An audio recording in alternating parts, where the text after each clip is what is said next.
Bonjour, nous sommes l'association de débat anglo-saxon pour le développement personnel. Notre objectif principal est de promouvoir le style de débat parlementaire. La Dr Chihiro Nakagawa, à la tête de l'association, est professeure assistante au département d'ingénierie mécanique à l'Université régionale d'Osaka. Elle créa un club de débat en anglais alors qu'elle était étudiante à l'Université de Tokyo et fut récompensée par le doyen de l'université après avoir établi un nouveau record lors du championnat du monde. Son ambition est de promouvoir la méthodologie du débat de style anglo-saxon dans les collèges et lycées à travers le Japon, en proposant notamment un système de débat limité à 50 minutes. C'est un projet qui est soutenu par le ministère de l'Éducation, de la Culture, des Sports, des Sciences et des Technologies. À ce jour, Mme Nakagawa a enseigné ces méthodes dans plus de 1000 établissements scolaires. Le débat de style anglo-saxon n'est pas seulement destiné aux personnes ayant de solides compétences en anglais. En effet, après un entraînement d'à peine 1 an, des étudiants japonais sans aucune expérience à l'étranger parviennent à faire des discours de 7 minutes avec seulement 15 minutes de préparation. Ils ont réussi ce tour de force grâce au système de débat anglo-saxon dans lequel tous les participants s'expriment tour à tour. La première fois, il est très difficile pour tous de faire un discours de 7 minutes. Toutefois, avec des connaissances de vocabulaire, de l'expérience, s'exprimer dans ce contexte devient un jeu d'enfant. Le débat est encadré par un thème et une position à défendre. Il est essentiel d'écouter ce que dit chaque participant. Cela signifie qu'il est plus important de comprendre les propos des autres et de parvenir à transmettre ses propres idées que de s'exprimer dans un anglais parfait. Entrons dans le vif du sujet. Le débat de style anglo-saxon est issu du système parlementaire anglais. Il se distingue des autres styles de débat par 2 points particuliers. Premièrement, le thème du débat est donné seulement 15 minutes avant la joute verbale et le temps de préparation est donc très court. Dans d'autres styles de débat, il est possible de se préparer pendant des jours, mais dans le débat de style anglo-saxon, rentabiliser correctement les 15 minutes de préparation se révèle plus efficace que de rassembler méticuleusement des arguments longtemps à l'avance. La seconde différence se situe dans le public cible. Il s'agit ici de persuader un public de non-avertis et donc d'adapter son vocabulaire à son audience. Il faut parvenir à transmettre un message le plus simplement possible. Nous allons maintenant présenter les 5 compétences que vous pouvez acquérir en pratiquant ce style de débat. Premièrement, l'expression orale en anglais. Le fait de devoir faire un discours va vous permettre de travailler votre aptitude à l'oral. En règle générale, la pratique de la conversation ou de la discussion courante nous permet d'améliorer nos compétences pour communiquer, mais cette méthode a ses limites.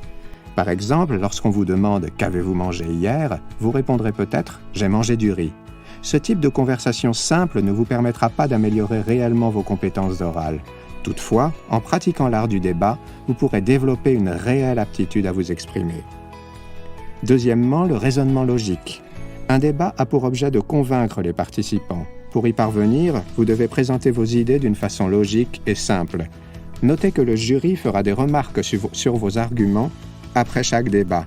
C'est aussi en tirant les enseignements de vos erreurs que vous allez pouvoir vous améliorer. Troisièmement, la culture générale. Chaque débat propose un thème différent. Avoir des centres d'intérêt divers et variés vous permettra d'accroître votre culture générale. Les sujets traités lors d'un débat seront parfois mentionnés par les médias et piqueront votre intérêt au vif. Quatrièmement, les techniques de présentation. Le ton de votre voix, votre posture et vos gestes vont aussi être évalués. De fait, vous ne pouvez convaincre quelqu'un en fixant le sol et en vous exprimant d'une voix fébrile. La pratique de l'art du débat va vous permettre d'améliorer vos compétences en présentation. Cinquièmement, enfin, la communication. Les débats s'effectuent en principe en équipe. La capacité à échanger et transmettre des informations avec votre équipe est indispensable. Comme vous le voyez, la pratique du débat de style anglo-saxon va vous permettre d'acquérir des compétences essentielles. Les règles d'un débat peuvent parfois sembler compliquées. Or, le débat de style anglo-saxon a des règles si simples que même un élève de classe primaire peut y participer. D'abord, les participants sont divisés en 2 groupes de 3, le gouvernement et l'opposition. Le gouvernement lance le débat avec ses premiers orateurs qui énoncent une proposition et donnent des arguments en faveur de celle-ci. Ensuite, l'opposition, avec son premier orateur, énonce un contre-argument motivé en défaveur de la proposition du gouvernement.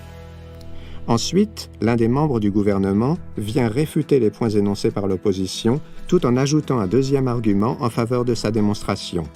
Après quoi, un membre de l'opposition fera de même. Enfin, l'opposition explique sommairement en quoi son point de vue l'emporte sur celui du gouvernement, ce qui sera suivi de la même démarche par ce dernier. En résumé, le débat se compose de 6 phases. Premier argument du gouvernement, premier argument de l'opposition, deuxième argument du gouvernement, deuxième argument de l'opposition, récapitulatif de l'opposition et enfin récapitulatif du gouvernement. Chaque phase dure 3 minutes, à l'exception des sommaires qui sont limités à 2 minutes. En règle générale, une argumentation peut durer 30 secondes de plus ou de moins. Le principal est de faire de son mieux et l'on ne vous tiendra pas rigueur de la durée de vos discours. Après le débat, le jury va choisir le vainqueur en évaluant laquelle des deux parties a été la plus convaincante. Les règles énoncées précédemment concernent un groupe de 3 personnes. Dans le cas où le groupe serait de 4, la seconde phase du discours sera faite par 2 personnes dans chaque camp en 3 minutes. Par ailleurs, il existe une règle spécifique au débat de style anglo-saxon que l'on appelle le PDI ou point d'information. C'est un système qui permet, par le biais d'une question, d'interpeller la partie opposée sur un point précis de son discours. Ce système fut introduit pour permettre à chaque partie de développer plus à fond ses arguments. Si vous ressentez le besoin de poser une question ou de mettre en évidence un point précis du discours adverse, levez votre main et dites « PDI ». Si la partie opposée accepte, vous disposez de 15 secondes pour poser votre question. Le camp adverse peut bien sûr refuser le PDI. La méthode officielle pour demander un PDI est de lever une main et de poser l'autre sur le dessus de votre tête. C'est parce qu'au Moyen-Âge, les parlementaires anglais devaient lever une main et poser l'autre sur la perruque qu'ils portaient pour éviter qu'elle ne tombe. 3 types de documents seront utilisés durant les débats. Il s'agit de notes utilisées respectivement pour la prospection d'idées, pour la construction du discours, pour l'organisation du déroulement du débat. La première feuille sert à rassembler toutes vos idées et à effectuer un tri pendant le temps de préparation. Écrivez le plus d'idées possible et gardez les 2 qui vous semblent les plus pertinentes. Essayez ensuite d'expliquer ces idées en moins de 5 mots qui seront vos mots-clés. Soyez certain de partager vos idées et objectifs avec votre équipe. La deuxième est pour encadrer la construction de votre discours. Après la prospection d'idées, écrivez les points clés durant le temps de préparation. Chaque équipe ne recevra qu'une feuille. Durant le temps de préparation, profitez-en aussi pour anticiper les arguments de la partie adverse et donc préparer vos contre-arguments. Les parties pointillées sont pour écrire les contre-arguments. La troisième vous permettra d'organiser le déroulement du débat. Ce document est utilisé durant le débat lui-même et sert de journal de bord. Comparé au deuxième, il permet de trouver et de comprendre les contre-arguments adverses afin de saisir de façon limpide le déroulement du débat. Voici par exemple à quoi ressemble la dernière feuille. Il s'agit de notes.